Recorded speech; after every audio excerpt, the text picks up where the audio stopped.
अस्सलाम वालेकुम दोस्तों, कैसे हो? मुझे उम्मीद है कि आप सब सही हो गए। आज जो हम बात करने वाले हैं, कुछ इंपॉर्टेंट जानकारी निकल के आ रही है कुवैत से, उसके हवाले से बात करेंगे।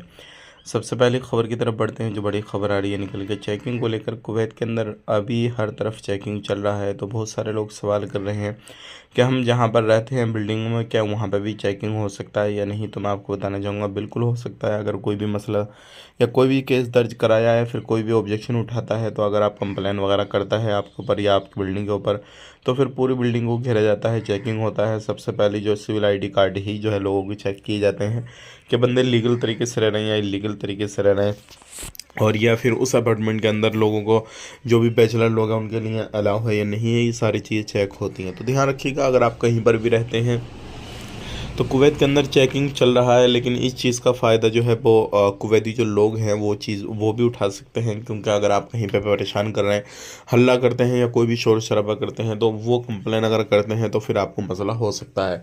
बात कर लेते हैं यहाँ पे कुवैत के अंदर कुछ कंट्रियाँ ऐसी हैं जो कि उनका झंडा आप अपने पास नहीं रख सकते, ना बस में लगा सकते, ना रूम में, या फिर किसी भी तरीके से कहीं पर भी आप नहीं रख सकते हैं। तो ऐसे ही कुवैत के अंदर अभी एक बस के अंदर, स्कूल बस थी, बच्चों के पास में एक झंडा था और उसके जो है वीडियो बनाई गई और सोशल मीडिया पर वायरल हुई।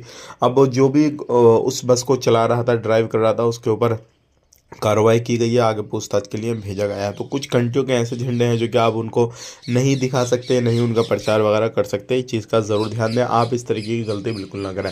अब बात कर लेते हैं, बहुत सारे लोग सोशल मीडिया पर कोई भी पोस्ट किसी भी तरीके का बना कर डाल देते हैं। तो ऐसे लोग सावधान रहें, क्योंकि अगर आप किसी भी कंट्री के बारे में आप बना कर डालते हैं या फिर कुवैत के बारे में कुछ उल्टा सीधा आप बना कर डालते हैं सोशल मीडिया में, कानून के बारे में, या फिर कोई भी ऐसी जो चीज़ है जो आपको पसंद नहीं है लेकिन कुवैत के अंदर लागू की गई है, तो ये गलती बिल्कुल ना करें। क्योंकि ऐसे लोगों के ऊपर तुरंत कार्रवाई की जाती है और ऐसे लोगों को फ़ौरन कुवैत से डिपोर्ट किया जाता है।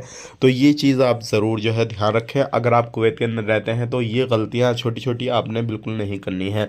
बात कर लेते हैं यहाँ पे कुवैत के अंदर अगर आप रहते हैं तो एक चीज़ का ज़रूर ध्यान रखें, आपका सिविल आईडी कार्ड जब एक्सपायर होए तो उससे पहले आप अप्लाई कर दें, नहीं तो बाद में आपको पर डे के हिसाब से 2 KD का फ़ाइन लगने वाला है। और जब बाद में आप अप्लाई करेंगे तो पूरा फ़ाइन आपको पे करना पड़ेगा, तभी आपका बाद में सिविल आईडी कार्ड बन पाएगा, उससे पहले नहीं बन पाएगा।